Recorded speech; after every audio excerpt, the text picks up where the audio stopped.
Phoebe Trotman loves to help people, and today she wants to help you understand the importance of a positive mindset, no matter what you choose to do. She is passionate about personal growth and empowering others to reach their full potential. Today, she is going to show us how to accomplish that. Thank you for joining me on Never Ever Give Up Hope. Have you ever felt like giving up, quitting, throwing in the towel? Welcome to Never Ever Give Up Hope featuring Carol Graham. She's an author, health coach, and motivational speaker. Backed into a corner multiple times in her life, Carol shares with you stories on how she overcame some of the toughest obstacles a person can go through in life, but refused to give up hope. Rather than admit defeat, an opportunity was presented, and it involves each and every one of you. Carol will feature spectacular guests who will share their messages of hope, encouragement, and their inspiration to prove why life's adversities only make you stronger. And now, welcoming the host of the show, here's Carol Graham. Phebe Trotman is a Vancouver-based entrepreneur and accomplished soccer player. She has achieved many accolades as an athlete, including being inducted into several sports halls of fame, winning championship titles, and being recognized as an exceptional athlete. Phoebe has also excelled in her career as a network marketer, earning top awards and recognition within her company. Welcome, Phoebe. Hi, Carol. Thank you so much for having me. I'm very excited to be here with you today. And I'm excited to hear your story and the tips you're going to give the listeners. So tell us about your background, where this all started, about your career, whatever you want to share as far as who and what Phoebe is. Absolutely. Well, let's go back a little bit. So I started playing soccer at a very, very young age and had a great start to soccer. I absolutely loved the sport. Started playing because my older brother played, and I was kind of that kid sister that got, had to go to his games. And I was like, I want to play too.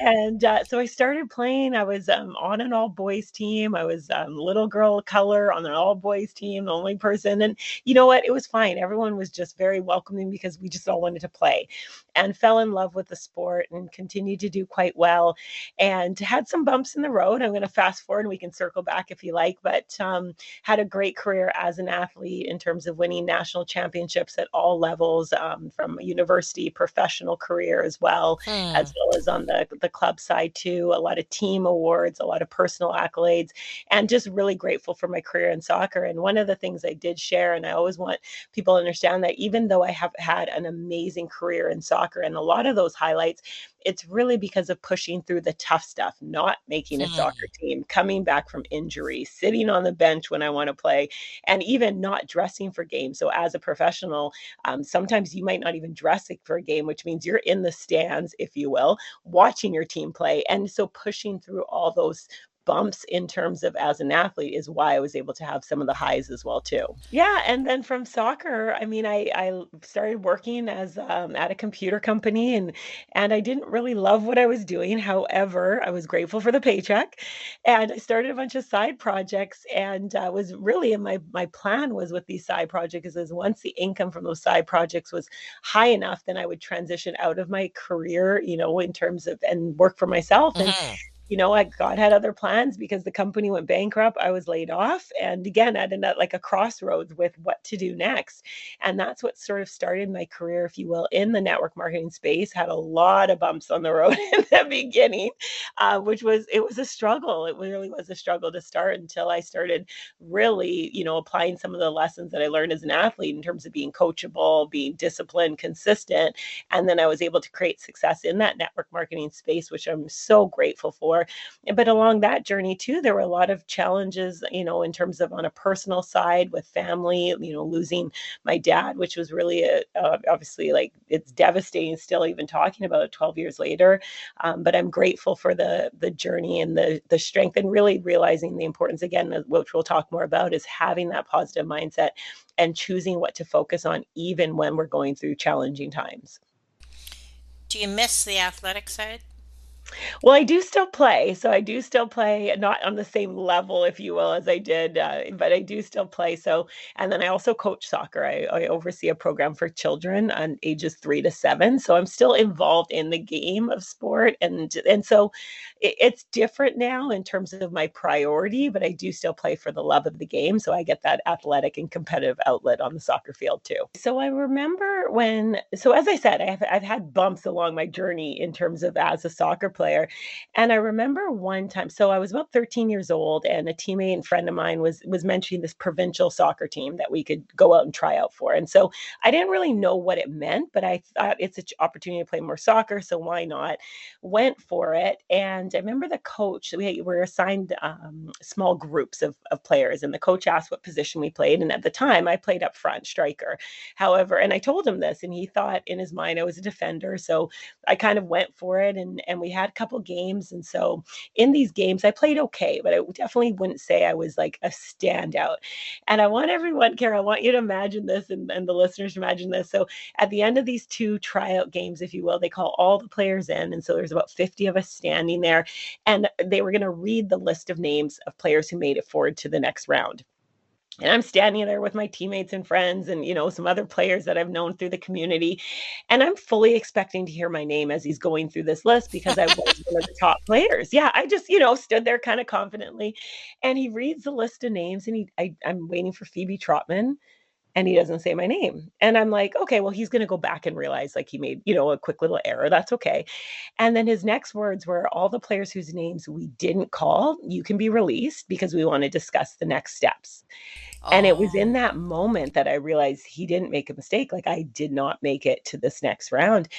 And so, my friends that I all tried out with, they all made it. And so I congratulated them. Super awkward, uncomfortable, and right, I want right. everyone just that feeling. And as I walked back to the car where my dad was waiting, I told him the news, and that's when it hit me. And I just started crying and crying and crying. And it was just that disappointment, feeling like discouraged, kind of even actually a little bit confused, because I was like, how did I not, make this team, if you will? And I cried for a while. And I think my parents finally had enough of me crying in our basement, because they sat down and they asked me two questions. And this is where it really was such a defining moment in my career and just in life, if you will, because they asked me, what do I want to do next with soccer? Oh, no, sorry. First question was, am I going to let one, no, what do I want to do next with soccer? Sorry. And I said, well, I want to keep playing. And then they said, or am I going to let one coach's decision determine what happens and what I do next? And it was that tough love, but also Wow. in a way where it was like, well, the coach's decision is done. And the only thing that I can do next is I can choose how I respond to it. I can choose to focus on what I can control, which was my attitude, my work ethic, what I put into it.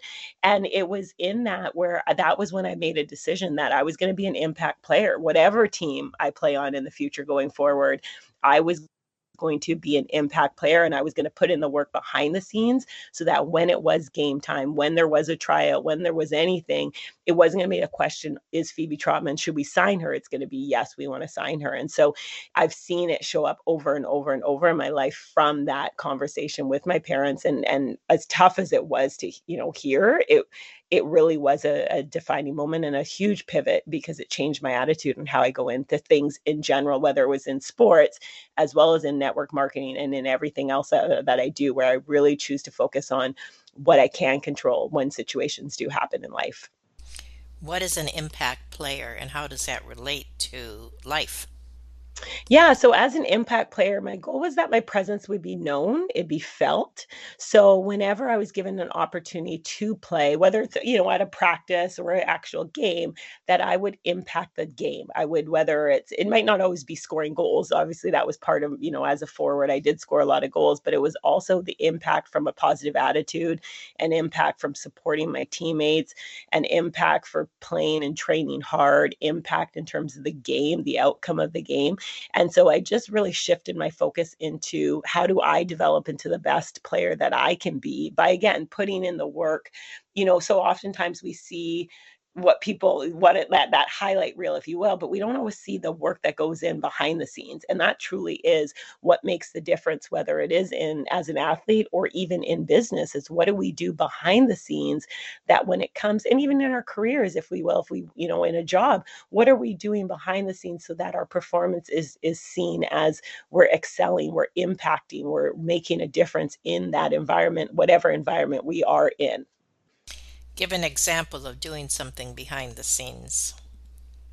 As an athlete, oh, well, in the gym, I spent a lot of time in the gym.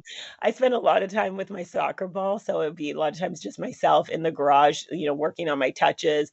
I'd be practicing with my brother and my dad. I'd go for runs. So a lot of the watching soccer, if you will, like watching skill videos. And so a lot of stuff that, again, the results would show from what we do behind the scenes. And so I was doing that. And it's the same thing that I've taken into, my career in terms of network marketing, doing a lot of stuff behind the scenes, making those follow-up calls, things that people don't always see that you have to consistently do to get the results that you want to have.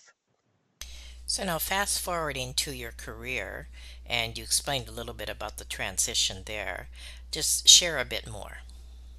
Yeah, so when I was laid off from that computer company, I had a few balls in the air, if you will, side projects. I had started my own coaching company with a teammate for soccer.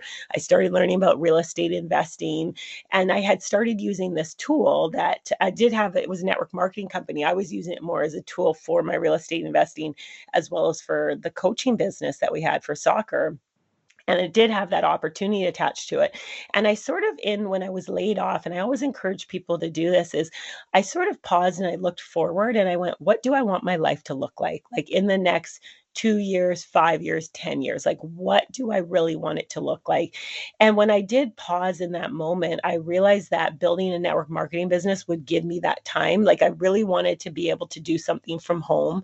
I wanted to be able to be present with my friends, my family, just have that opportunity for a flexible lifestyle while at the same time, building this business. And when I looked at it, I realized that this company would allow me to do it while also making a difference in creating teams and working in that team environment, which I loved, from being a soccer player. And so that's when I decided I was going to move forward with building the network marketing business. And at first, I kind of thought in my mind as an entrepreneur, I was like, well, I can work today, take 2 days off. Oh, I'll work tomorrow. I was super inconsistent. And then it was kind of one of those, again, gut check moments. One of the things you learn as an athlete, the accountability. I looked in the mirror and I wasn't having the results I wanted because I wasn't putting in the work that would warrant those results.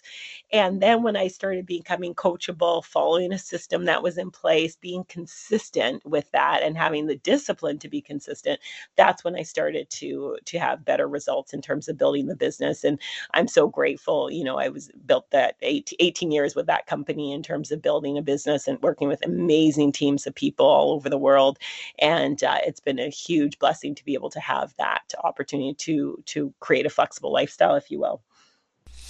Thank you for sharing that because that does answer a lot of questions, I think, for people who are listening and want to be motivated because that's what you are doing. You're definitely motivating us not to quit. And that's what we Mhm. want to talk about next is your book. But we're going to take a quick break for 30 seconds and when we come back, we're going to talk. I love your book title, Never Quit on a Bad Day. Oh my goodness, that's a movie right there. So we'll be right back. Carol Graham would like to show you the path from misery to miraculous triumph in her fast-paced memoir, Battered Hope. She relates her determination to succeed as someone who experienced one horrendous nightmare after another. Gang raped and left for dead, loss of a child, husband falsely imprisoned, and cancer. Nothing could break her tenacity or faith. No matter what you face, heartache, loss, suffering, or injustice, Carol will illustrate how she became a victor the same way you can. The secret is to never, ever give up hope. Order your copy at Amazon or batteredhope.blogspot.com. With Phoebe Trotman today, and now we're going to talk to her about her book, which I love the title, Never Quit on a Bad Day. And what I have written here regarding the book is that it is practical advice and stories of wisdom fill the pages of this book. Reading it will energize you to overcome your challenges, strengthen you with the tools needed to do it, and invoke your sense of gratitude for your personal journey. Love it. So take it away and tell us about your book. Absolutely. Thank you so much, Carol. I'm so excited with this book series, really, because as you just said, the title alone helps people. And that was really one of the goals with it is whether you ever open the book or not, just hearing that sentence, that phrase, that mantra, never quit on a bad day, it sticks with you. And that's really my goal is just to encourage people to push through those tough times, to get on the other side of it. Now, I'm not saying don't ever quit. There are times when you do need to quit, and we can chat more about that on something, if you will. However, really pushing through it because at the end of the day, we're all going to go through tough times in different seasons in our life. And I said this a little bit earlier. It's how do we move through that, right? How do we go through it? And so, with the book series, it's a collection of short stories. The first one's featuring short stories from thriving entrepreneurs. The second one that just came out a little while ago is featuring short stories from accomplished athletes. And really, they're sharing their story, their journey. What did they do? What's a tough moment that they've gone through, or I like to say grown through? And more importantly, what did they do to move through it? Because we can learn from each other, even if our situation isn't the exact same. There are going to be parallels, the lessons that we can pull out of it, how to reframe, find gratitude, choose to move forward from it. There's parallels in that we can apply to all of our lives, if you will. And so it's been a lot of fun. I have a goal to write a book, and yet here we are. And so I always encourage people too to be open, because when you know what your mission is, then it might take a different way, a different avenue, but there's so much greatness that can happen when we start to follow our passion in terms of helping other people, if that is what it is, and how we do that can inspire other people to live their best life as well too. Are these stories stand by themselves, or are they basically in the course of the book steps? Yeah, great question. So it really is a book where each chapter is a short story. So I've had people who read it cover to cover. I've had people who read, like, they just open it to a chapter and read that story, and then you can read it on its own, if you will. So a lot of people have enjoyed it because you can read it however you want to. I like to say it's almost like a choose your own adventure. You can start at chapter 9 and go back to 1 and then go to 3 if you want to, or you could read it cover to cover, because the stories in itself, I put them together in a certain order. So in some ways, the lessons can help and build upon each other. That being said, they are written in a way that it is a standalone story. And one of the things that I really love, and the feedback has been so incredible, is at the end of every chapter, there's a section called Reflections on Resilience. And Mm. this section is really for the reader to have a pen and to answer some questions for themselves about their own journey. Because I believe we're all very resilient. Sometimes we just don't remember how resilient we are. Sometimes we need to refocus on some of the things that maybe the lessons that we learned in that challenging season. And so the reflections on resilience section is for that reader to reflect on their own journey, and also to look forward to the next phase, if you will, in their journey, to take a lesson that they can apply. They can kind of put it in their toolkit, if you will, so that they can apply it when they're going through a tough time. Again, it may not be the same tough time that that contributor just talked about. However, there are parallels, and you can take that lesson to help you along your own journey too. Can you share a story with us? Oh, which one, Carol? Well, we Which might have one? to do more than one. What do you Oh think? my goodness. Um, I'll give the general premise of a story because one of them that pops up is a couple. So Dave and Roxanne Obiso, and they share a really tough time that they were going through. And again, I won't go through all the details of it. You can, let the listeners have a read for themselves. But one of the things that's so unique with their journey is they were sharing a really tough time that they're going through. And one of the things they did was they actually recorded their bad day. Like they actually recorded that Wow. bad day as almost a line that they were drawing in the sand, that they would never not be as prepared, I guess you will, for some of the stuff that life can throw, if you will. And so they did a recording of it. And the reason this chapter just stands out is because even when they're going through the tough time, even when they're recording this video of their low moment, they're still able to find things to be grateful for. And it's just such a powerful story of finding gratitude in the tough times. Their chapter is called Thankfulness During Tough Times, because even amidst all the challenge, they were able to find something to be grateful for. They were able to hang on to that and build from that. And then in the way the book also is set up is I have QR codes throughout the book, at the end of every chapter, if you will. And you can scan the QR code and you can see a short message of encouragement from the video, from the contributors. And for their chapter, you actually see the video that they recorded on their their bad day. That's You awesome. see it, and then you have a chance to see a video message of encouragement from them, years later, them now sharing how that gratitude and holding on to that faith that the better times are ahead, and putting in the work to create better times ahead, and how that's just transformed their lives. So it's a powerful, powerful story and chapter. And just to, have that video message of encouragement as well is really powerful. So that's one of the stories. And I just think gratitude really can turn tough situations into more manageable situations to move through it. And so that chapter is just really dear to my heart. Are most of the stories like gratitude stories, or what's another example? Yeah, I mean, another example, again, with the lessons or what pops out in my mind. So one of them is one lesson that we talk a lot about in the reflections on resilience, and one of the chapters is perspective. So one of the stories is an entrepreneur building an incredible business, and unfortunately, that business got shut down. So one day, making a great income stream and source, just had built a dream home. All these great things are happening, and then sort of within 24 to 48 hours, all that's done. And one of the things that's really powerful in his stories, he talks about perspective, right? And kind of in some ways, how do you take that challenge and reframe it in a way that can help you move forward? Now, obviously, he was devastated when this happened. However, he didn't stay in that low moment. He used it as a way to go, reframe it. Well, I've done this before. I've learned these lessons. I can apply this to the next phase of my life, and there's something bigger and better ahead. And that's why, and really having that foresight, if you will, and perspective to be able to reframe that very challenging situation that he was going through, and not letting it paralyze him. He used it to propel him forward. I appreciate that. Thank you. Now, is there a common thread, or is resilience the common thread throughout the stories? And second part of that question would be, do some people find it difficult thinking that way? Do you have to have a certain mindset or attitude in order to